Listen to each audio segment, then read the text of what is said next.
Hello, good morning, welcome. You are listening to International Flavor here on Damn Radio, on the largest, the greatest, the most sensational day in radio history. Of course, it occurs every single week on Wednesday at Damn Radio. We have a lot of shows lined up for today. I've been spending the week on analysis. Day one of this week, I talked to you a little bit, mostly about news, mostly about stuff that was going on in the world. Yesterday, I talked about why the war needed to continue for a lot of reasons, and why it's advantageous to a bunch of the people that are, making sure that it continues, that talks fail, that peace never occurs. It's just not gonna happen. It's I don't know what, same old standard international horse crap. It's been going on for decades now, at least 3, probably more, and it's entertaining, but it shouldn't be. It's the trouble is when you look at it, it's more par for the course. It's more, well, what else do you expect? This is how it is in these worlds. And today I woke up to and I had a whole show planned, because I told you yesterday, and I still intend to do this, is go back to why the finance part matters. We have a lot of things that we are going to talk about in this financial area part. And I had the show basically finished because I put it all together and over, Monday and Tuesday. And here I am on Wednesday, and I got punched in the face with some news this morning. And I thought about sharing the whole thing with you, but I want to remind you what we talked about in Davos several weeks ago. By the way, if you wish to call in, please do, 573-746-8020. I may even answer. That's possible. Not a reality, but it's a possibility that could happen. But it gives me time to drink my coffee while somebody else is chatting it up. You know what I mean? That's good coffee. Harrison Ford said that in a movie once and said, "That's good coffee," but I don't remember the movie. I think it was one of the war ones when he was Jack Ryan or something, some spy god flying in a helicopter. Remember when he bought a helicopter with CIA money? He wrote a check, said he was director of the something, and wrote a check for it. Anyway, that's distracting me, the coffee and all the TV screens with all the nonsense going on in the world. And so I'm going to try not to look at it. Maybe I'll shut them off and hear it. I don't like them blaring at me all day. Anyway, the news of the day, which I shared with you, whatever it was, 3 weeks ago or whatever, when Davos was occurring. And one of the first speeches I shared with you was Mark Carney. And I shared the entire speech with you. I was so struck by it because it isn't just an alarm bell. It's a fracture, okay? And this fracture has been going on for a little bit. Canada got pissed off over the last couple of years in Florida, and Canadians have left Florida in large numbers. And I mean large numbers. They're choosing to go other places. They're, buying in, I don't know where, Belize, Mexico, somewhere else besides Florida, okay? There's other places down there. Bermuda's fantastic. It's expensive as hell, but it's fantastic. And, Grand Cayman, same thing. But you can go to other places down there. It's no less expensive or no more expensive than Florida. So there are choices, is all I'm saying. And the Mediterranean, in my humble opinion, is 10 times better than the Caribbean.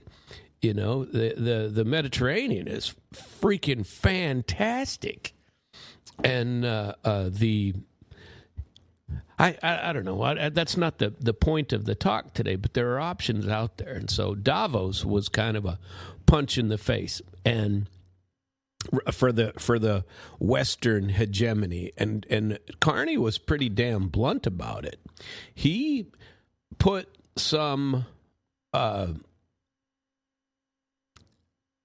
I don't know what, realistic discussion. Remember the conversation about the sign in the window? He was talking about communism, but he also stuck a knife in the alleged rules-based order, which he knew never existed. We all know it's never existed. We claim it existed, but it's always twisted in the favor of those running the show. The U.S., if they want to change the rules, they do. If they want to apply them selectively, they do. That's bureaucracy 101 America, and it applies locally, it applies statewide, it applies nationally, and by the way, it applies tenfold internationally. Rules-based order, my ass. There are no rules. There are no rules that apply anyway to the United States. We choose to force other people, or we're very selective in who we enforce them against. If you want to talk about territorial integrity, and you want to slam Russia for doing what it feels is right in Ukraine, you still can't say a word about Venezuela, or you're the problem. Okay. And I'm not, this is no slam on just Venezuela. I'm slamming on 50 years more of this crap, regime change, all that stuff. We don't take care of our own, but we're certainly willing to take care of the rest of the world, as long as they follow our rules. And so there are reports overnight, okay, that if it's accurate, and I believe it is, it's been in several places already, that it is accurate. But I want to give a disclaimer. There's been a couple of narratives, and I almost thought I'd share one with you. The context, I thought about playing Davos again. It was that good.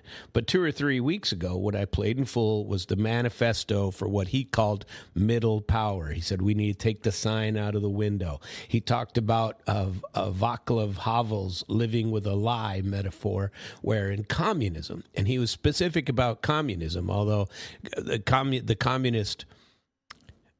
what would you call it? The communist concepts really are noble. You just can't do it because over time, people always act in their own best interest and not in the interest of the collective. That's just how it works. It's unfortunate. Everybody starts acting for themselves, but it's the exact same analysis when you're talking about a hegemon, the United States, doing what it feels is right in the form of Donald Trump, by the way. And where, as long as we all can stop pretending that this old rules-based order actually ever really did exist, I'm happy. Reality is reality. I think Carney said it in Davos. We in Canada, we're living with the world we're presented, not the world we would like it to be, or words similar, is what he said. He said, we're going to quit doing the ritual. We're going to quit genuflecting in front of the hegemon. That's what we're going to do. They had secured trade deals. He talked about 12 of them in 6 months, or 10 of them in 6 months, something like that, since his group took power. And he was, very positive about what had just happened for the first time, a visit to China. and working with China. And the U.S. is pissed off about it. And there was a story last night about the bridge between Ottawa, and this I probably will provide the whole story for you because it's that important. And that's what, when I woke up to, it wasn't the bridge story, which I already intended to share with you. It was the increased fracture that I'm telling you about here. So overnight, we get this story. Carney in Washington, camera supposedly staged, and he doesn't show up. Okay, the script was that he's demanding better terms and not control. So there's a sunset mechanism in an agreement called the structure, This is a narrative that describes leaks, a red line memo, and a blow-by-blow of supposed scene at the White House. It's not the same thing as an official Canadian statement. These are commentators, but a bunch of them talking about it all right now. So whether I've been sucked in, which I don't believe so, into commenting on the same stuff that they're talking about, it's important anyway. So what I'm going to do is I'm going to tell you what's being claimed, what's verifiable about the structure of the USMCA, United States, Mexico, Canada agreement that took over for NAFTA several years ago. And then what we should watch for in the next 24 to 48 hours to confirm whether it's real, exaggerated, or just propaganda. Hopefully I'll know something for tomorrow, but right now it's a little bit up in the air. But first, let's talk about context. Is the Carney Davos speech 2-3 weeks ago, and I played it to you. Basically, it's a manifesto for what he talked about, middle power. Now we get this overnight story that cameras were supposedly there and he didn't show up. Said it wasn't, it's all about control.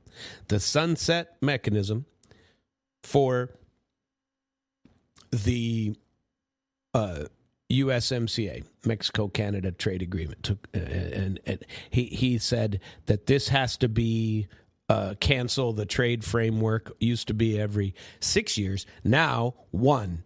Trump allegedly that Carney got a something slid across that says you're going to agree to these things. One, U.S. controls, we have unilateral control over the USMCA, and you will re-agree to our terms each and every year instead of every 6 years.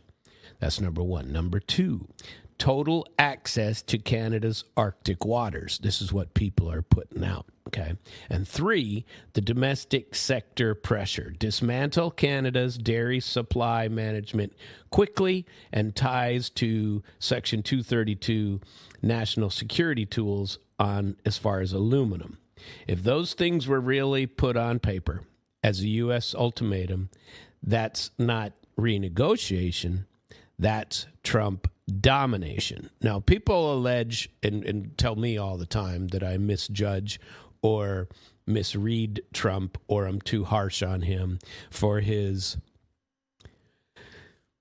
posturing tactics, that most of the time he's just posturing. Okay, well, you can only posture so much, and people call bullshit, and allegedly that's what Carney did. But if those were really put in there, we're talking dominance. Now, what we can verify is that USMCA contains a built-in review mechanism at every 6 years. This is July 2026. It's unusual trade agreement standards, but it's not an annual obedience tax, It's a joint review process tied to whether the parties extend the agreement out toward its longer term. And that's the baseline architecture of it. So this is what it means. If there are talks every single year instead of every 6, there is zero stability, and Trump gets to jack with these guys every year, allegedly. Now, if this is really what was the claim. Well, so what this would mean is if there's talk of every single year, we can cancel it unless you behave, Mark Carney. That's not describing an existing treaty. It's describing an alleged U.S. negotiation style a la Donald Trump on top of that. So that's claim number one, okay, that this document was slid across and Carney walked out and said, screw you, we're not sticking around. And left and said, all right, have fun on this agreement yourself. But there are other people talking about it. So perhaps there's an element of truth to it. Okay. So the next claim, tariff. The story says that Trump threatened universal 25% tariffs on Canadian products starting on Monday unless Carney signed. Is that plausible as a threat? Sure, with Trump, for sure it is. I mean, that's his standard. There was another show that he was on, beating up on Switzerland, of all places. Screw them. Somebody called, I said, well, screw it. You want us to lower the tariffs? Well, I just raised them. I went from 30 up to 39. And that he said himself. I listened to it. And then he said, and then somebody called and begged me, so I worked out some other deal. But we never heard what the deal was. So that's Trump 101 once again. So is it plausible that he said that? Sure. He leverages tariffs all the time as a means to whatever end he thinks he's getting, global dominance, return to the U.S.-based dominance of the world or whatever. Does it mean it actually happened that way? Well, I can't prove it from what I've read this morning, but it's possible. So then there's the actual quote, the part that I wanted to read out. And allegedly, a Fox News anchor on the way out, but I haven't been able to find. I literally just heard this at like 7 o'clock this morning. I haven't had time to look it up, so I'm not even going to make an effort to look because I can't do two things at once, and I'll start babbling on the radio worse than I already do. But allegedly, a Fox News question as Carney was leaving was, "Are you worried about the president's wrath? If you just leave, if you don't just agree to his dominating, posturing, positioning, whatever you want to call it." And allegedly, Carney had a nice quote to throw that I haven't looked for even, but I will see if I can find it, because it would be cool to see if he really did say this.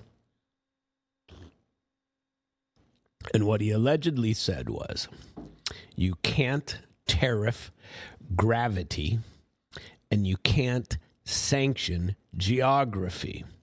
We, Canada, aren't going anywhere, but we aren't taking orders anymore. That's allegedly what was said, but I haven't been able to hear it myself. So it's not poetic, but it could be the core reality of a continental supply chain. You can hear people clicking on their Twitter feeds right now, but you can't tweet away physics. It's not going to happen. So here's what you can't sanction geography means in practical terms for listeners who don't understand or don't live in trade policy. The modern North American car is not made in one country. It's assembled from a supply chain that crosses the border repeatedly. Components, subassemblies, metals, electronics, transmissions, stuff coming between Michigan and Ottawa, right? Moving back and forth in like a choreography that's been going on for decades, for a long time. And it's built on speed. And the other article that I listened to was an interview with the whatever he's called, the governor of Ottawa, where Trump and his secretary yesterday, the press secretary, allegedly said something incorrect, and he was beaten up on that. That I may play the whole thing for you later on, because that's a big deal. If Ottawa and Ottawa and Michigan, or Ottawa and Trump in this case, can't figure out what to do with this massive bridge that is either finished or very near to it, and they block what's going on there, and the trucking goes to a crawl between the two, whether under the U.S., Canada, Mexico agreement or otherwise, or just through ice inspections, or in the reverse, Canada inspecting the trucks. If they slow that to a crawl, trust me, it's going to be a huge effect on U.S. markets. So when you jam the border, you don't just punish Canada, you're shutting down American assembly lines too. That's not ideology. That's what I bitch about all the time. Infrastructure, logistics, stuff that we're weak in for the most part. You know, that the rest of the world is building between countries. China mostly is funding it all. But what are we doing? We can't build a rail system. We suck when it comes to creating it because every state's all for themselves and everybody has to grease the palms of whatever senator or whatever financier is involved and nothing gets accomplished under our system. You can argue about communism, but I tell you what, they did have the ability to work together on infrastructure projects because it's controlled at the top. And you don't have to like it. I'm not saying I like it, but China gets shit done, don't they? And they have excess capacity. It's all about the individual and the individual dollar. And I'm not against that. I'm a capitalist. I understand it. But you need to understand the differences. We have certain disadvantages, and that means the large-scale projects, which we'll get into with Elon Musk later, too. Hopefully we have time to get to it today. I'm already babbling too much, and I might not have time to get through the entire show. But energy, it's the same deal. Canada is the major supplier of crude and refined inputs to the U.S. system. If you weaponize that relationship, you absolutely trigger a price shock and a production shock that hits U.S. consumers. Again, gravity, geography, infrastructure. So if the story is accurate, what's Carney's strategy? Go back to Davos and check it out. Diversify. Quit pretending that there's only one show in town because it isn't true. A whole bunch of middle-of-the-roaders, Europe, Canada. Pick it. Europe, Canada, Turkey. Find them. Smaller, middle-of-the-road countries starting to work together, making alternative structures so they don't have to. The stability of the U.S. does not exist anymore in the minds of many, including Carney. And he was dead straight about it in the part that if you didn't listen to it, you should probably go back and listen to Mark Carney's speech at Davos. The whole thing is out there. There are two versions of it. Listen to the 30-minute one, the whole thing. Introduce him as a hockey player, blah, blah, blah. But you get the full amount. He starts it in French and then turns into the English a minute or two later. So he does his greeting in French. But anyway, if the story is accurate, what is the strategy? This transcript, there are a couple of them, and including Jeffrey Sachs, it frames it as a strategic decoupling. Canada is building plan Bs everywhere. Mineral deals, new trade corridors, rerouting, opening windows while Washington is slamming doors everywhere. If the door is slammed on America in the Arctic because we're trying to force, since you can't steal Greenland, and I suppose you could, but you're not going to make a lot of friends that way. And we haven't made a lot of friends with the way we're approaching it. It's just, it's not anything positive. I don't want to be too dramatic about it, but I don't want to be the guy who's going to read a dramatic script and call it confirmed. Here on the verification checklist, we can say that, number one, do we have an official statement from Canada's Prime Minister referencing withdrawal or refusal of the USMCA review context?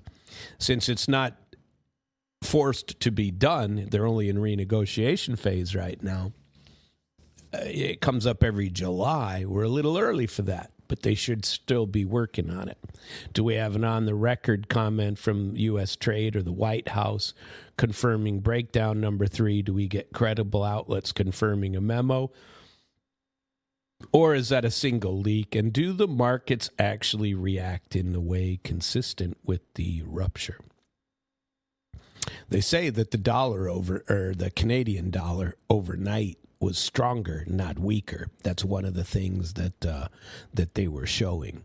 And and do border and customs measures change in a measurable way?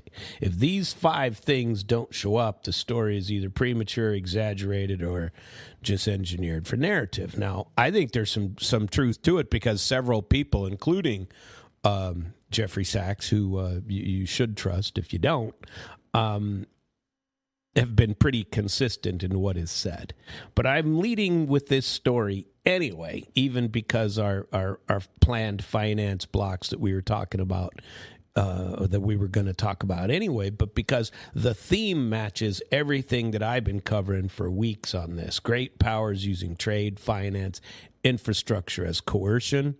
The U.S. going into Venezuela and stealing. The U.S. stealing or saying they're going to steal Greenland.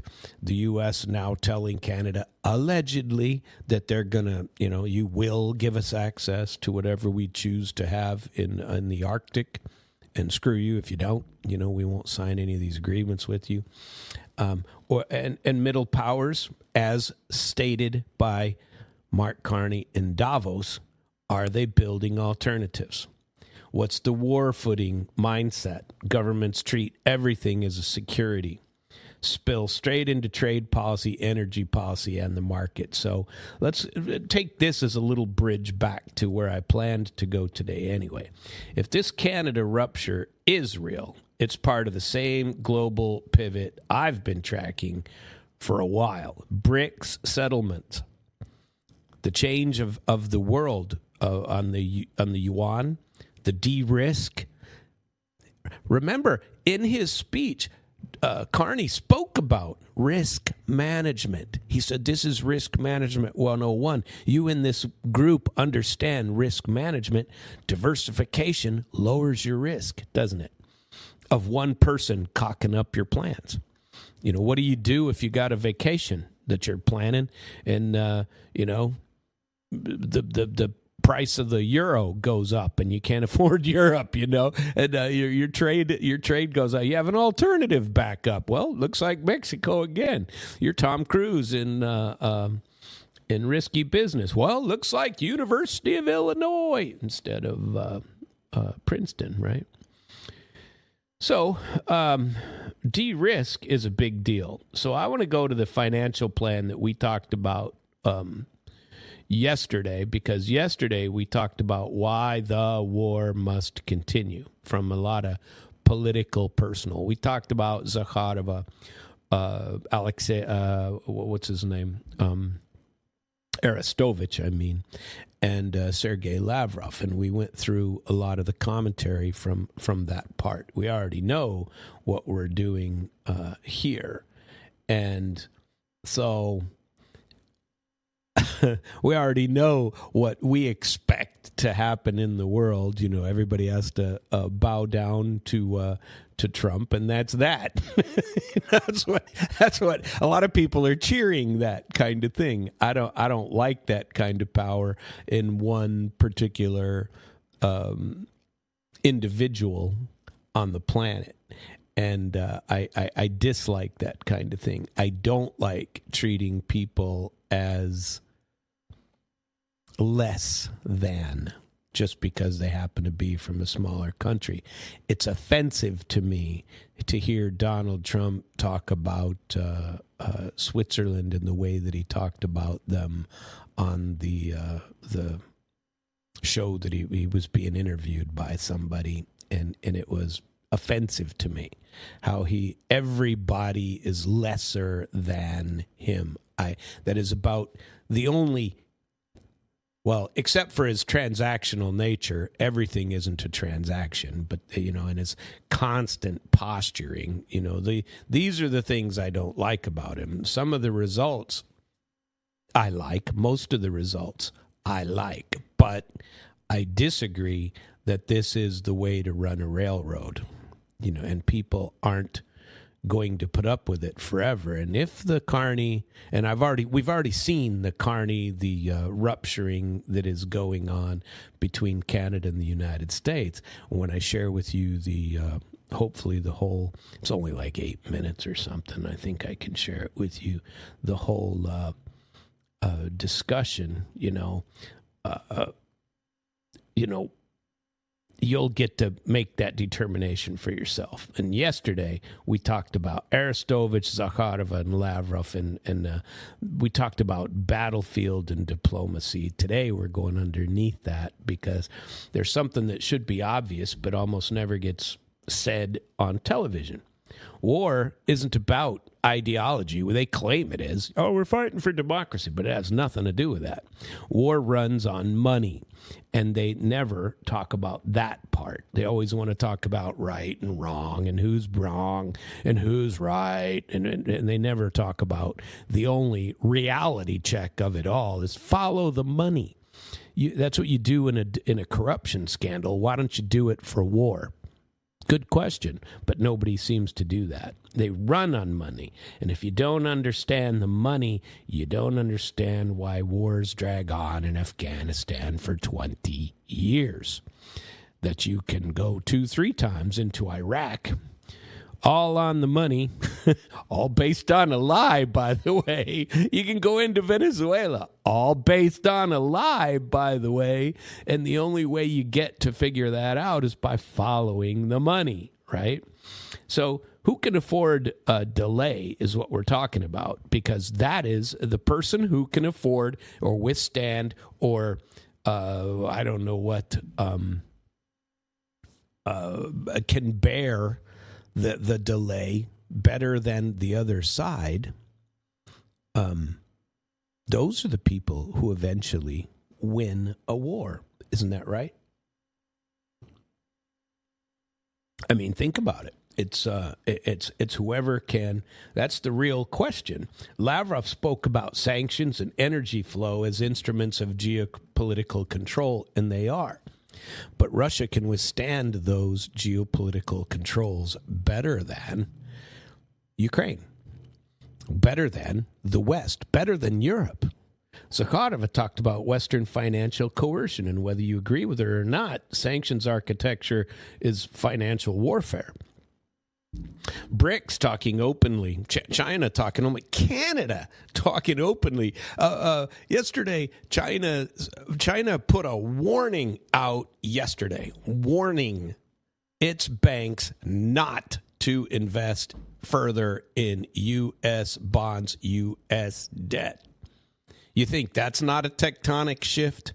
That is huge. Now, they've been lowering their debt. I've talked about it here. Their buying of U.S. debt, and instead they've been investing in global infrastructure because infrastructure will be around and create the path to more trade. Where? With China. U.S., what are we doing? Weaponizing finance. And weaponizing how? On the backs of huge debt. And if you can't sell your debt anymore, the system will collapse. China's saying this is not random. The financial realignment is under a wartime pressure. You cannot separate war in Ukraine from the war in finance. You cannot separate artillery from asset freezes. You can't separate missile strikes from bond auctions, bond sell-offs, and the price of gold dropping, silver dropping. And if you try, you will misunderstand the trajectory completely. But the core thesis is this: war is the headline, but financial gravity is the engine room. The financial gravity is starting to exert more and more force. When Lavrov talked about the U.S. wanting to control energy corridors, Nord Stream, Turk Stream, shipping lanes, sanction enforcement, he's not just talking about pipelines. He's talking about settlement currency. Energy is mostly priced in dollars. Energy contracts clear mostly through dollar systems. So sanctions weaponize dollar systems. So if BRICS countries want to insulate themselves from that leverage, they have to build financial alternatives. And that is a growing, it's snowballing. It's a structural response, because once you begin to build alternatives into the reserve system and people see that it works, you change the incentives that sustain the reserve system. So when you aren't, so all we have are debt, international, that's funded the U.S., and all of the overspending that we've done, that and more war. That's what we got, right? With sanctions leverage, war, and we're the biggest, baddest a-hole on the planet. And most people really believe that we're the biggest, baddest a-holes now. Used to be just biggest, baddest, and then it was like Cardi said, well, rules-based. We just twisted the rules in our own favor, and everybody looked the other way because, well, you know, we got to punish and we benefited from it. That's basically what he said. So the U.S. can fund an extended war posture in Europe and Asia, even globally, because global capital markets continue to treat U.S. debt as the safest collateral on earth. Still, okay, that's privilege, that's leverage, that is superpower, but it's not guaranteed forever. It depends on confidence. Why did I share Mark Carney with you this morning? Because they're not confident. They're pushing. Confidence in fiscal management. We don't have any fiscal management. It's embarrassing. We have more debt. Our kids can't pay it off. I had a bet with somebody. He may be listening, and I chose not to. I don't have that kind of money to bet, but I think he'd be the one paying me. That the debt will be gone by the time Trump leaves office. I don't believe that, not remotely. And I can't imagine that to be true. Based on what I am seeing, I don't believe it at all. It's good, political commentary, wishful thinking, but confidence in political stability, confidence that the dollar will not arbitrarily be weaponized beyond what is predictable, and you scare away Canada into the arms of China. What? When confidence erodes, doesn't collapse, but it erodes, the cost of funding continued wars and continued borrowing increases. And when the cost of funding increases, war posture is more expensive, and that's the connection. Yesterday, we discussed the idea that peace is going to be politically inconvenient to a lot of people. Today, we're asking whether it's going to become fundamentally, financially inconvenient to continue indefinitely. China trims its exposure to U.S. treasuries over the long arc. Not dramatically, not theatrically, but gradually. And yesterday, for the first time, publicly said, do not buy U.S. debt. Don't do it. They're warning their partners, warning their banks, warning everyone. I believe they think they've reached critical mass and now they can come out from behind it. That their actions, they're down to, I forget the number, but it's in this report somewhere. I'll share it with you here. Lowest level since 2007, 2008. So, and Japan yesterday, their yield issue, which I talked about a couple of weeks ago, the yield environment means they're shifting at the margins. They became the largest. China's number 3 now. I forget who it is. I want to say Japan, and then England, and then now China is what I want to say. But Japan yield environment means that they're all starting to bring their money home. They don't want to invest in U.S. debt, which used to be the default. Okay, so consumer credit in the United States is way elevated, way up. Interest payments on U.S. sovereign debt as a line item are going to be more than the GDP of the country very soon. These aren't isolated stories. It's stress. Stress signals matter most when geopolitical posture is too expensive to bear, as it is for America. And Lavrov made it clear that Moscow can withstand these sanctions better than America. They don't carry that debt load, not remotely close to that debt load. The U.S. can steal all the tankers it wants to. You know, that's not going to take away what they have underground. And people are building alternative structures. BRICS meetings keep coming out on this. Marginal shrinking is what's changing. Marginal shrinking. The margins are tighter.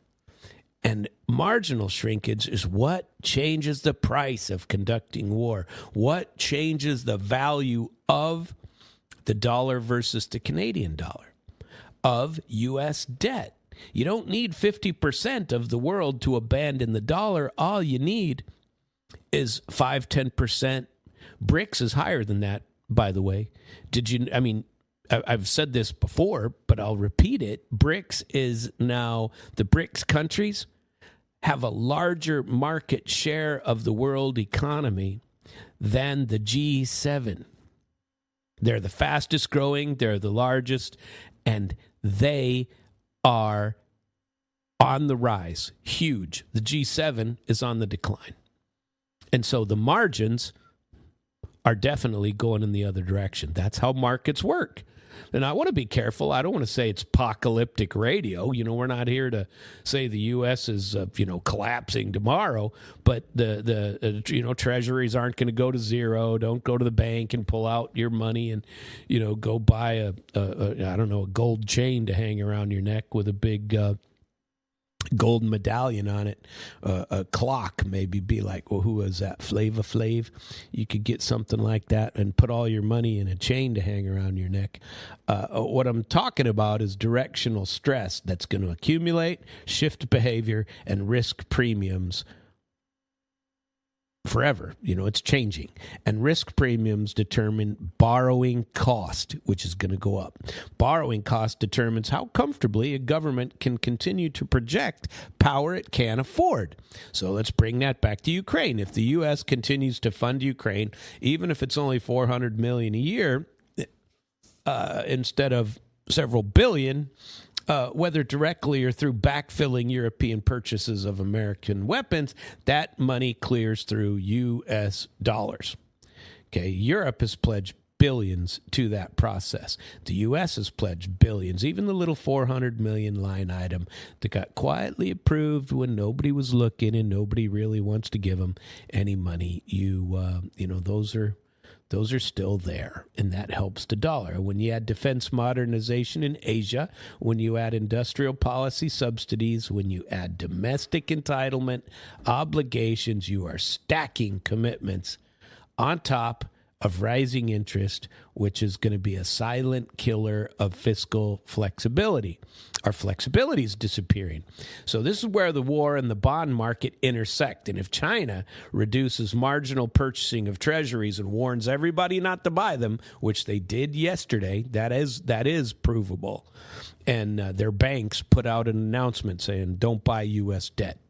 And if Japan's yield dynamics, this is also true, reduce the appetite to carry trade in U.S. debt, if BRICS continues to grow because it's mature enough to siphon, 15%, 20% of global energy trade away from the dollar, then the U.S. must fund itself increasingly through domestic absorption, through us, friends and neighbors, instead of the rest of the world, or they have to give a higher yield. What does it mean to get a higher yield? It means higher interest rates. Higher interest expense means less discretionary flexibility. Less discretionary flexibility means hard political choices. And hard political choices are often avoided until they can no longer be avoided.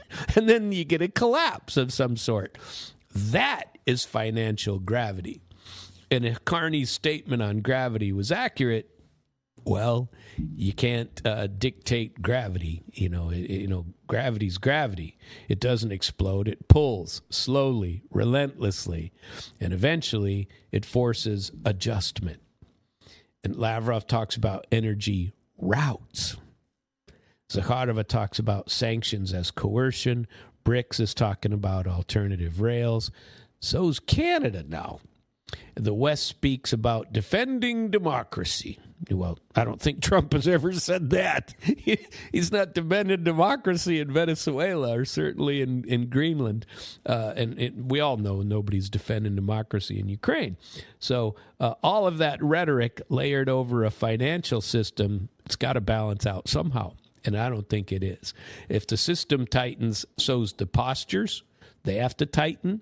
You have to get increasingly vocal. And the uncomfortable truth is the longer a war drags on, the longer or the more it exposes a financial structure that is supposedly built to support it.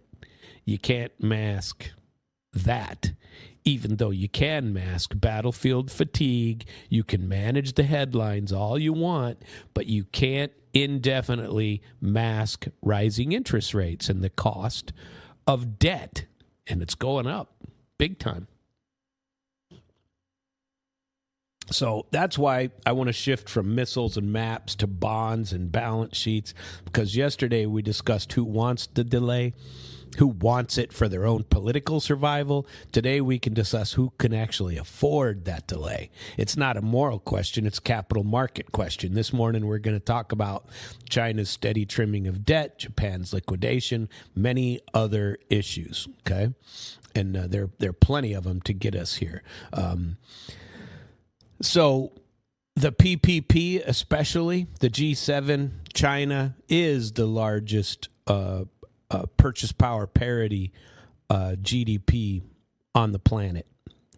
They just are. They have exceeded us. They've exceeded the United States with what your money actually buys, right? So, I'm interested in, I don't want to talk about overreacting and underreacting to China. I'm not interested in either one of those. I'm interested in the trajectory, where we're headed. And China has been headed away from U.S. Treasury for a very long time. Does that mean China's exiting the dollar or dumping America? Nope. But it means China isn't expanding its dependence on U.S. sovereign debt like it used to. It's putting it into infrastructure. And the U.S. has massive amounts of debt that we're going to continue to get. Why? Because of defense posture, entitlement, industrial subsidies, aid packages, energy strategy, and the fact that we have to be in 750 plus military bases worldwide. We got to have those. Historically, foreign banks, including China, were major absorbers of our debt and financed our debt. But that's not going to happen. It's going to rebalance, and the rebalancing is going to cost. And it's going to cost a lot eventually. And foreign official demands decline at the margins. The buyers shift toward domestic institutions, primary dealers, money market, higher yield inducements like what? Japan. And their higher yield is there. They're pulling their money home. That's a reality, folks. And nobody's debating society. What we're talking about is BRICS collectively surpasses all kinds of things. More population, more commodity throughputs necessary, more manufacturing share. That's important. More energy consumption, and more infrastructure growth. That isn't trivial. That's happening. And now add the expansion, more countries that want to join. That's coming. These are things that are coming. And Washington is trying to change, with the freeze of foreign assets, putting sanctions out. Trump saying right after he got elected, oh, geez, we're going to penalize anybody in BRICS. That's all he's got anymore. All he's been talking about for years. Well, we're going to tariff the hell out of them. That's fodder for the I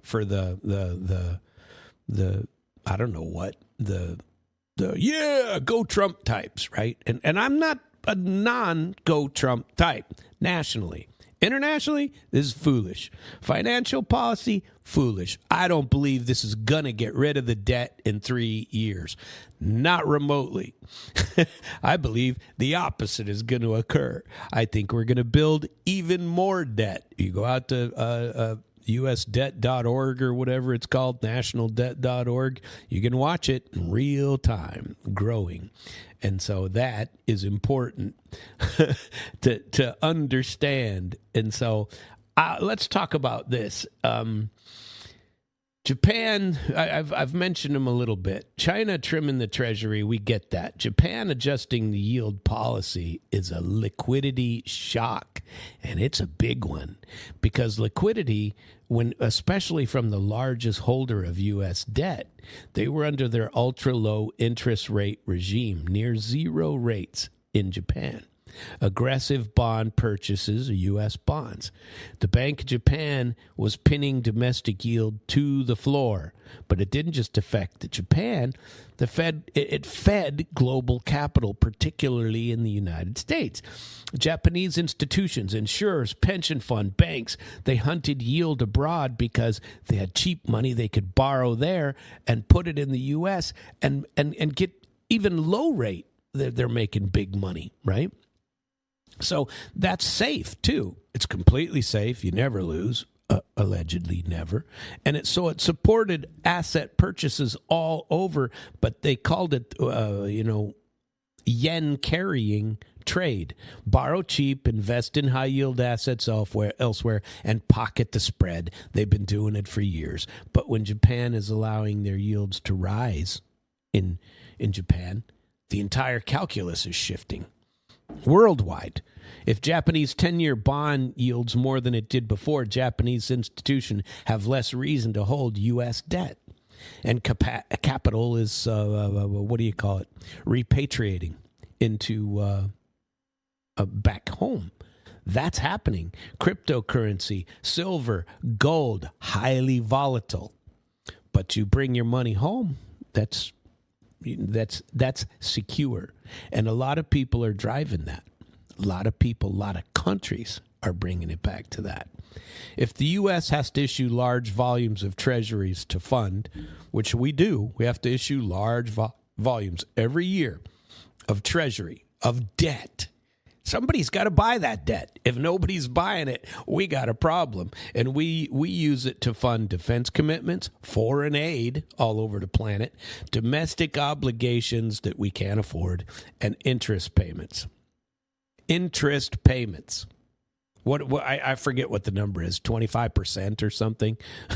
25% of the money we borrow is to pay interest. Try that at your house and see if you ever get out of debt. And the same time, foreign margin buyers they're not buying anymore. Then the Treasury market has to clear at a higher yield. Higher yield increases federal interest expense. Higher interest expense increases the deficit. Deficit require more issuance of the same circle. You have to issue more debt in order to cover the interest that you can no longer afford. Everybody gets this. It's this isn't rocket science. It's a signal of stress, and the money can't hold up to it forever. It just can't. Balance sheets don't lie. Now let's get to Elon Musk, because Elon Musk, I got a little bit of an issue with as well. This is uncomfortable, okay? Because it's one thing to talk about sovereign debt, central bank, BRICS, liquidity, blah, blah, blah. It's quite another thing to talk about a private individual that straddles the fence. He's at the junction of space infrastructure, defense communication, satellite dominance, all privately owned, by the way, AI, electric vehicles, and geopolitical leverage of a massive amount. Elon Musk isn't simply a businessman. When he was in bed with Trump for, months while he was getting elected, I smelled a rat then, although I like Elon Musk, and I like listening to him, and I think he's a damn genius, no matter how you slice it. But I don't like seeing one man control, because structurally, he's important whether we like it or not. And let's begin with what we know. Starlink, SpaceX's satellite internet constellation system, became operationally essential for U.S. defense, for Ukraine. Shortly after the war began, he gave them free Starlink, right? They're losing anyway, but he gave them free Starlink. When terrestrial communications are disrupted, because they always are, Starlink terminals provided connectivity to military commanders on the ground, military coordination, drone operations, command and control. That isn't any sort of conspiracy. That's documented fact. And Ukraine's battlefield effectiveness in multiple domains relies heavily upon satellite connectivity. And Starlink is the primary Western provider of low Earth orbit system capability, delivering that at a huge scale. Okay, so here's where this matters, because from the beginning, Starlink was authorized for Ukrainian use. It was not officially provided to Russian forces. And there's defense contracts from the West paying Elon Musk to protect Ukraine. And you could say, oh, that's just capitalism.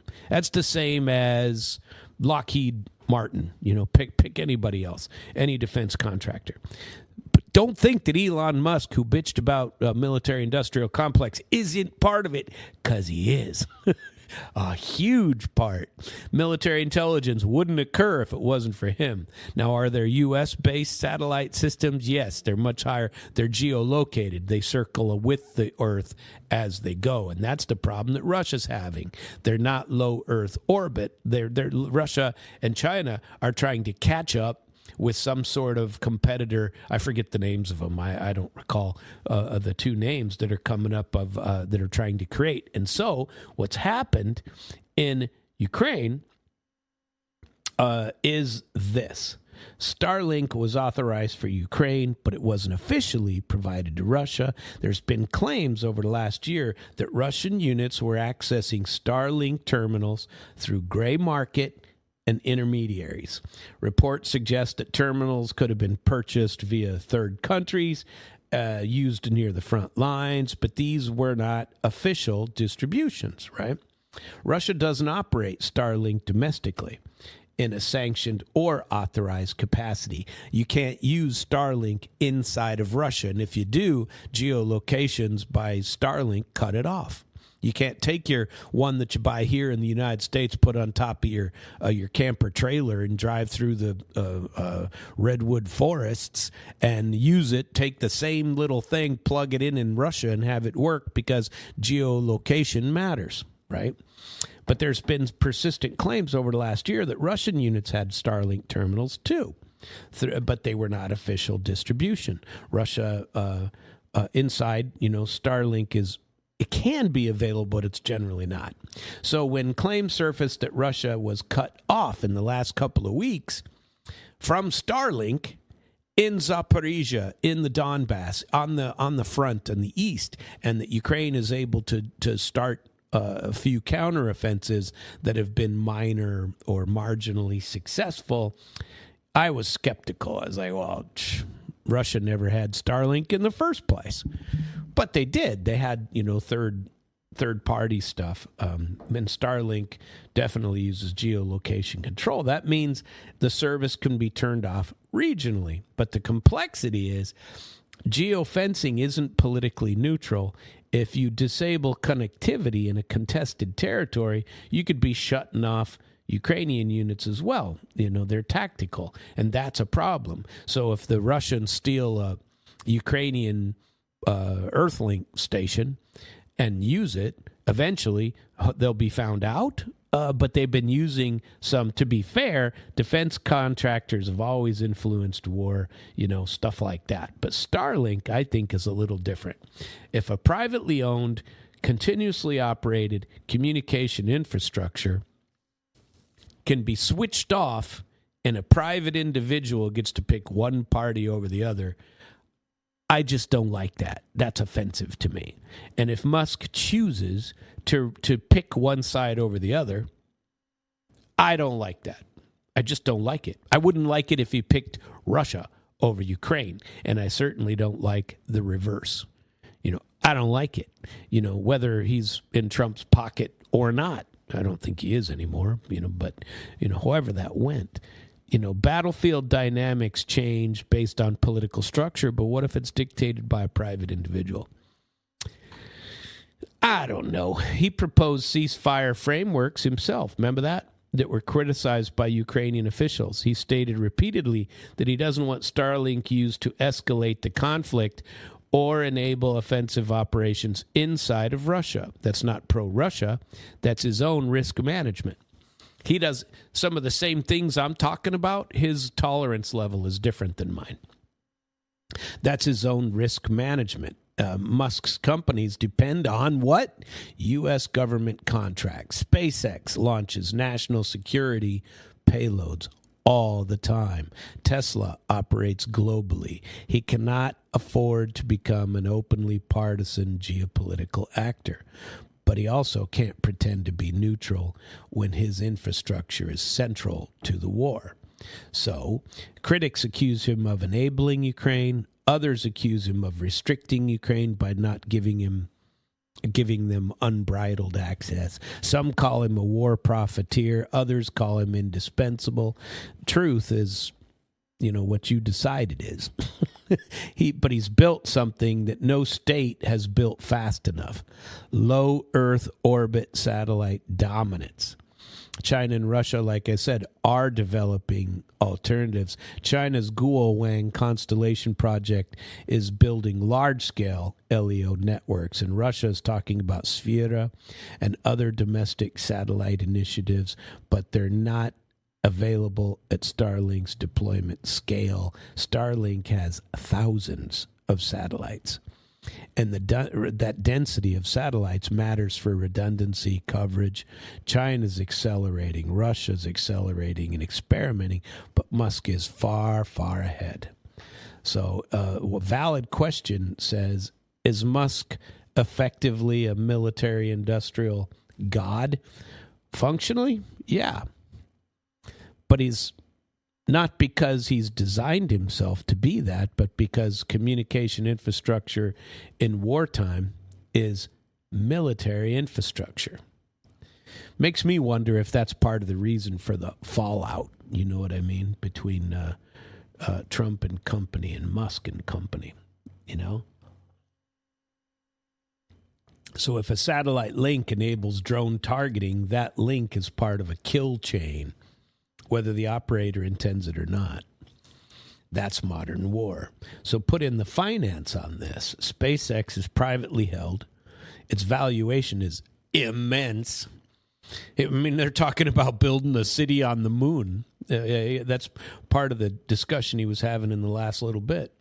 That's an interesting, it was an hour-long interview. You should go out and watch it. It was just in the last week or so. And it was a decent interview. None of this profiteering, none of this communication, none of this SpaceX make Musk evil. He's certainly slanted. He's certainly deeply embedded in the defense ecosystem. But the tension is when a private individual influences battlefield capability and shaping public opinion on geopolitical strategy like he does, that's an uncomfortable reality. And I'm not comfortable with it. I don't like private actors weighing in on one side or the other. I don't like it when you're picking one country over another. Okay? I just don't like it. If, for me, they're right and wrong issues. I don't know, because I'm generally a pretty liberal little person. So the claims that Russia was cut off and Ukrainian gains in Zaporizhia followed. There was a little bit of Zaporizhia counteroffensive that have limited verifiable evidence that that Ukraine is actually they lost Pokrovsk and Mirnograd a couple of months ago. They aren't going to get them back just because they got Starlink back, But drone warfare is multi-channel. They're fiber optic drones that Russia uses. They're fiber optic line of sight, pre-programmed strike paths. Starlink only enhances that coordination. It doesn't determine outcomes generally. So when a headline suggests Russia lost Starlink and Ukraine is advanced, that's pretty simplistic. War isn't that binary. But if the U.S. maintains low Earth orbit superiority through a private enterprise that does strengthen technological leadership. But if/when China builds a parallel LEO grid and integrates it with a yuan settlement, digital currency, and BRICS coordination, multipolar infrastructure once again emerges. Now, just like Musk and company, Musk is on your side right now, West, Ukraine, and is that assured? No. And the dominance of the infrastructure that you didn't build, that one guy was able to build on his own, and not one guy, he had a huge team helping him, and he did it with a lot of military-industrial complex money. But that doesn't mean other people aren't going to catch up, and it also doesn't mean that's an example of what I talk about constantly, is that infrastructure is tomorrow's currency. It's tomorrow's reality. You build the infrastructure, you control the world. You control the pipeline. You control winners and losers. You control how people get their goods and services. That's why Donald Trump wants to secure, force Canada to give him unfettered access in the Arctic, all along their borders. That's why he wants to take Ukraine. That's why he did steal Venezuela. You know, it's oil. It's keep it away from China. That's the goal. Take that oil and steal 50 million barrels. They're giving us 50. Yeah, they're giving us 50 million barrels. That's just round one. So let's talk about Musk's broader financial commentary that he made. It was a long interview that I encourage you to go back and listen to, and he talks about the unsustained government spending. He's got his problems, and he noted that it's not going down any in the Trump era. And he highlighted rising interest expenses. He warned of long-term fiscal arithmetic, same stuff that I'm talking to you about, and aligning. And he isn't wrong about debt trajectory math. Interest expense is rising rapidly. Debt servicing is consuming ever larger budget share, and Musk understands this compounding. He built businesses on it. He knows what he's talking about, and fiscal unsustainability. He's not performing some kind of a theater. He's reading a spreadsheet. You know, but Musk benefits also from government subsidies and contracts, and so he's also benefiting from tax credits, federal launches at SpaceX, taking over NASA. So when he critiques government spending, it's a little bit ironic. He's both the beneficiary and a critic. So it's this analysis is a little bit uncomfortable, because is he positioning himself as a reformist while benefiting from business as usual? I suppose it's possible, and if he's genuinely concerned about sovereign arithmetic, I don't know, I suppose that's possible too. Those two can coexist, but let's talk about China and Russia building alternatives. China's ambitions are tied to digital infrastructure expansion. China's integrating telecom, digital yuan experimentation, and space-based systems into its own state planning. And Russia is trying to work with them on that to get around, once again, the hegemonic dictation of sanctions and things of that nature. They're not going to match Starlink immediately, but everybody knows how to do it now. And they have captive infrastructure mechanisms. State-controlled prioritization. State-controlled. They don't have to wait for a Musk to come along and build something that NASA couldn't have built in a billion years. Would have never happened. Bureaucratic. We can't build a short rail system in California. That ain't going to happen. And states fight over it. Senators fight over, what slides through into their families' pockets. And this all has financial implication because communication infrastructure also underpins trade settlement coordination. So I'm not saying anything anti-Musk here. This is a reality check. There's a structural realism. Private actors with sovereign scale capability complicate geopolitical calculus. Nobody else could keep that up. Some guy in France can't just go build himself a low Earth orbit satellite system to compete with Starlink. It's not going to happen. China and Russia, with India and BRICS and other nations joining in, so they're not dominated by Elon Musk and company, that's a possibility. Because those countries are doing infrastructure-sized projects with each other and creating stuff. What's the talk about in Iran? It's about Russia and China funding what's going on in Iran to help them out, or partnerships. India has one of the largest ports that they manage in Iran. And remember that. Musk is not a hero or a villain. He's a leverage point.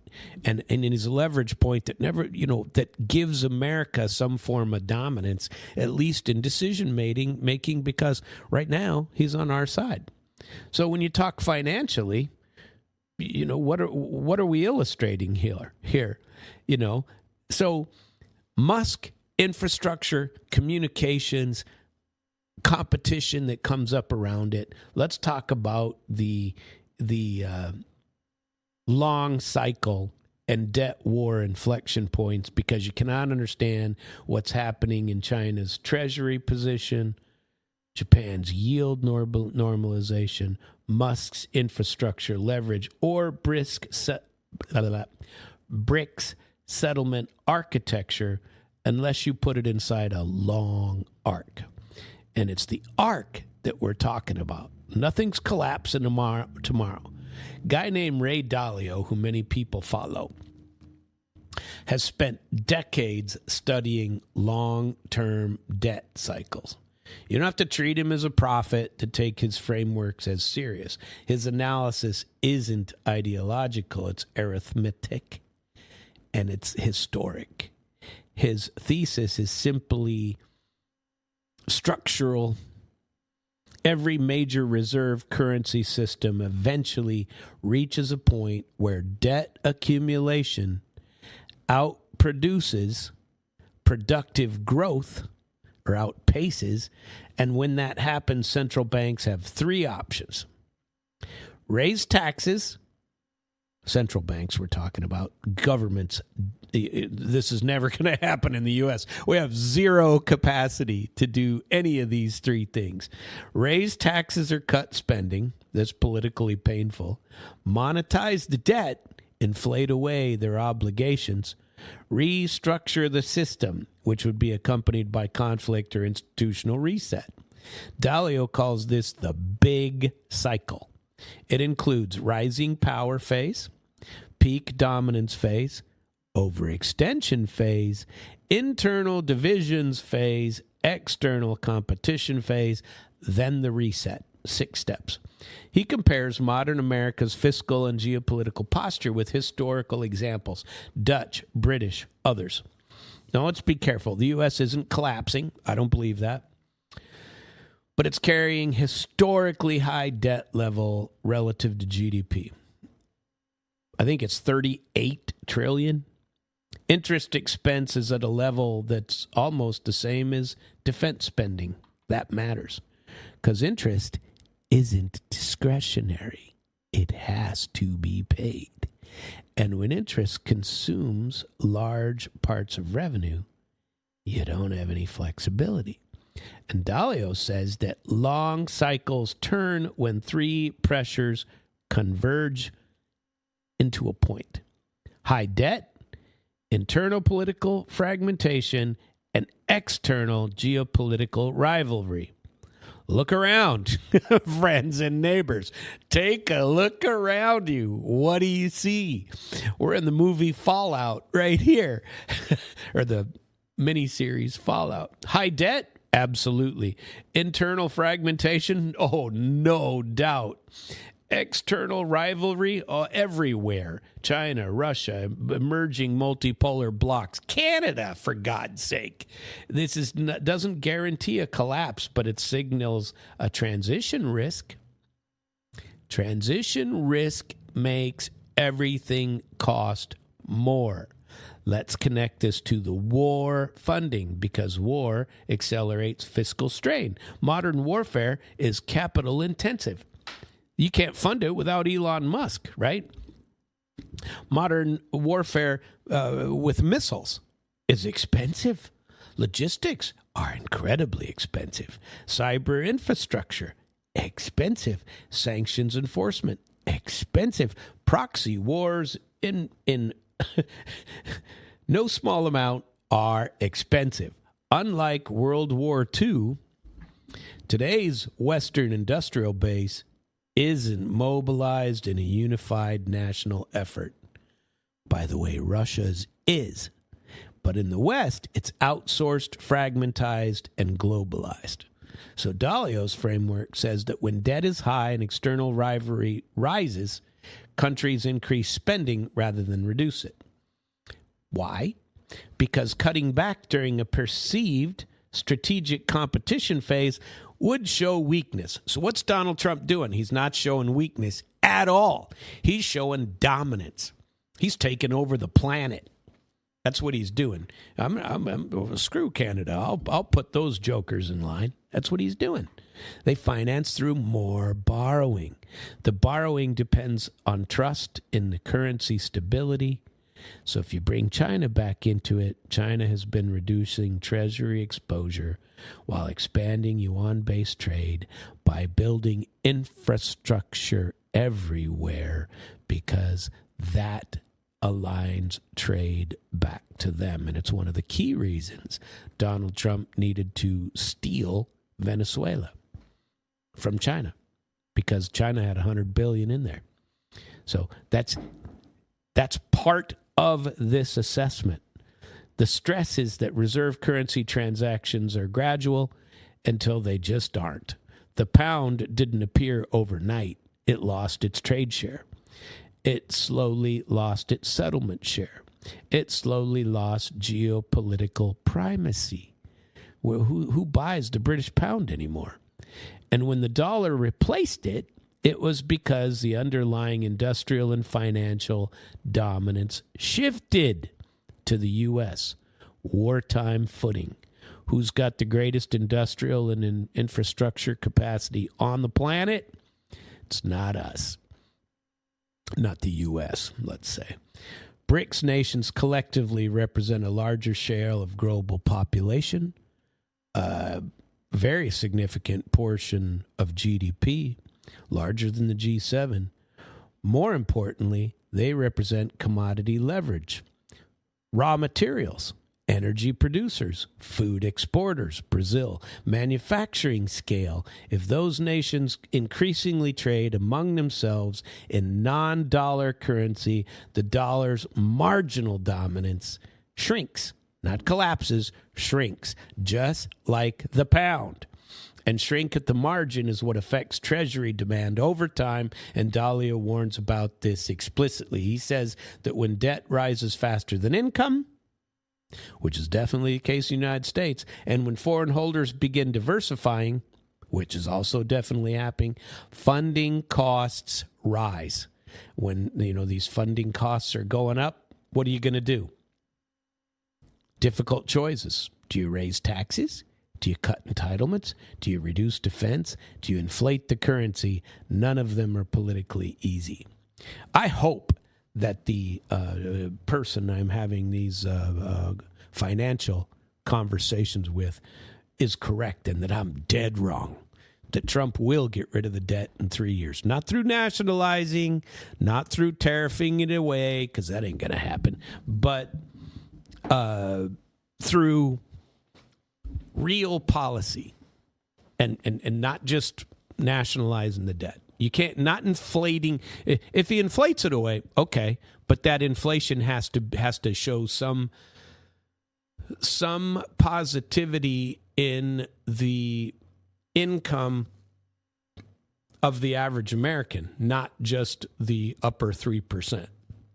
Or 1%, because they'll always make money. Win or lose, they always make money. So I don't want to, I'd love to see the debt go away because I think it's a large problem, but I think it's only one cog in the wheel. What's also there is the fact that on the margins, which is right, Dalio's discussions are so important here. On the margins, the world is changing. This is a long cycle. And, what did I hear Carney say in his Davos thing? He said that Canada is doubling its military spending by the end of this decade, by 2030. They're doubling their expenses on the military. They're no longer going to rely only upon U.S. Protecting. Canada hasn't had to spend any money on defense. They could always presume that it's us. And you tell me that's not a shift? That there's not a chink in the armor nationwide? We have all kinds of stuff going on that indicate these interconnected world problems. It suggests, according to Dalio, these sorts of things and these frameworks show it's the timing of it all, is what he says. The world is hedging against hegemony. It's recalibrating for multipolarity, and liquidity is no longer infinite. We have rising geopolitical friction, rising internal fragmentation, rising protectionism. Trump's the god of protectionism with tariffs and all that stuff, and rising financial volatility as a result. We have all four of the things that Dalio says are there. So the responsible analysis is not to panic, it's to prepare. Understanding that funding extended confrontations while managing high debt, that's a strategic discipline that you have to have. And a lot of people don't think strategically. They think of next week. They don't think of next year. And discipline has not always been a defining feature of our government, because it's not. It's spend today. Spend today, spend. And the final, of that is you got to synthesize something. How do we take, how do we bring everything to a positive part of this? It's the preparation part, right? I don't mean we're I don't want to be doom and gloom and, Chicken Little, the sky is falling. I really don't want to do that.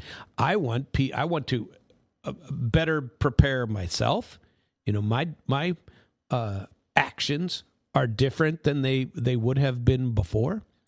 Lowering expectations, things like that. I don't mean this is a hard line warning. This is unsustainable and Washington is pretending otherwise, although there's certainly some truth to that.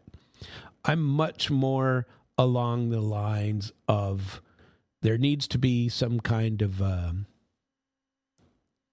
unemotional recalibration of some sort. I'm not trying to accuse anyone of everything. It's just arithmetic. It's just economics. It's just restructure or thinking clearly about cold, hard, mathematical facts. Deficits, interest, funding reality without emotion. No ideology, just numbers. The U.S. federal government is currently running annual deficits, a budget deficit of $1.5 trillion. Some projections say it's closer to $2 trillion because our idiots in charge cannot reduce it. The total federal debt is 35 trillion, something like that. I got to pull up the US debt clock. See if I can get it to you right now. US. I can't type and talk at the same time, can I? Debtclock.org, right? USdebtclock.org is what it is. The national debt clock in real time. Let's see if it's gone down since I had that conversation. Nope. In fact, the U.S. national debt, as of this very moment, I thought maybe it had gone down, and my friend was correct in this, and that it went from 38 down to 35 because I saw some that say it's only 35. But nope, it's almost 39. Well, $38.6 trillion. That is where we are. And the federal budget deficit, official, is $1.7 trillion. Now, you could argue that all these tariffs are bringing things down. They brought in $373 billion. Okay? How many billions are in a trillion? 1,000, right? So there you have it. That's not much when you have 38 trillion and only 373 billion in revenue. That ain't going to change anything anytime soon. So the starting point. Now, here's the part that matters the most is interest. For years, low interest rates masked the cost of debt. When rates were near zero, servicing large principal balances was manageable. But that environment has changed. The Federal Reserve has raised rates aggressively to fight inflation. Treasury yields followed that. The average rate for new Treasury issuance is higher than it was 3 years ago. This means that as older, low-interest bonds mature and are refinanced, they are replaced with higher-interest bonds. And it's a mechanical process, not political. It's just a rollover. So if you owe $34 trillion, we owe 38 actually, and your average interest rate moves from 1% to 2% to 4% to 5%, the interest bill is dramatically expanding. Every percentage point increase in average borrowing translates into hundreds of billions in additional annual interest expense. Interest expense is already approaching $1 trillion annually. That's not a projection, that's trajectory. And compare that with other major spending categories. What is defense going to be? $1.5 trillion. Interest, similar. Social Security, larger. Medicare, large. But here's the distinction. Interest isn't negotiable. You got to pay it. You can't vote it down. You can't delay it. You can't, no budget. What do they call that? Shut down. You can't government shut down it.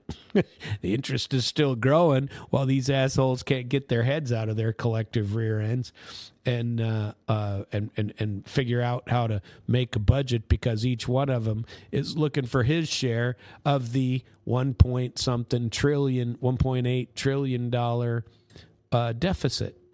Every one of them is to blame for that because they can't spend within their means. So who absorbs it? Domestic institution, foreign banks, pension funds, insurance companies, private investors, and sometimes the Federal Reserve. Now combine this with what we talked about earlier. If China reduces Treasury purchases, if Japan reallocates capital, if BRICS nations grow, then marginal demand for U.S. debt is also going to shift. Not disappear, but shift. And that is the point. You can't afford the wars that we are doing, And something's going to have to give. One way or the other, it's going to give. Might take a little bit of time. And that's all we have time for today here on International Flavor. Very glad you participated. Very glad you were here. Thanks for joining me on this big radio day. And tomorrow I will be here again for the last day of the week for me. And Friday, we're going to start with our Civic Outlaws show Friday morning. And it should be rather entertaining. I hope you all have a very good day listening to Damn Radio. Lots of shows coming up. And coming up right now is a Damn Schwag. Thanks for joining us.